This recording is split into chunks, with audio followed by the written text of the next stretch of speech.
Armstrong கொலை வழக்கில் அனைவரும் கைது செய்யப்பட்டு சட்டத்தின் முன் நிறுத்தப்படுவார்கள் என முதலமைச்சர் ஸ்டாலின் உறுதியாக தெரிவித்திருக்கிறார். இது பற்றிய முக்கிய செய்தியை பார்த்துக் கொண்டிருக்கிறோம். கூடுதல் விவரங்களை செய்தியாளர் பாஸ்கரிடம் கேட்கலாம். பாஸ்கர், கூடுதல் விவரங்களை பதிவு பண்ணுங்க. பாஸ்கர்.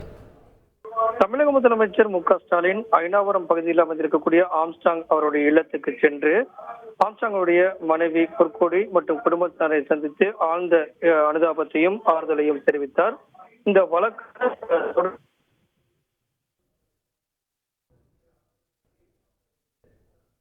முன் நிறுத்தப்படுவார்கள் என்பதை தமிழக முதலமைச்சர் பொற்கொடி அவரிடம் உறுதியாக தெரிவித்திருக்கிறார். இன்றுதான் தலைமைச் செயலகத்திலிருந்து 10:40 மணிக்கு புறப்பட்டு 11 மணி அளவுல ஆம்ஸ்ட்ராங் வீட்டுக்கு சென்றார். ஆம்ஸ்ட்ராங்குடைய மனைவி பொற்கொடி அவர்கள் ஆதரவு தெரிவித்திருக்கக்கூடிய தமிழக முதலமைச்சர் இந்த அறிக்கையை வெளியிட்டிருக்கிறார். அந்த வகையில ஆழ்ந்த இரங்கலும் அனுதாபத்தையும் தெரிவித்துக் கொள்கிறேன். அதே நேரத்தில் இவ்வழக்குல தொடர்ந்து தீவிர விசாரணை மேற்கொள்ளப்பட்டு வருகிறது.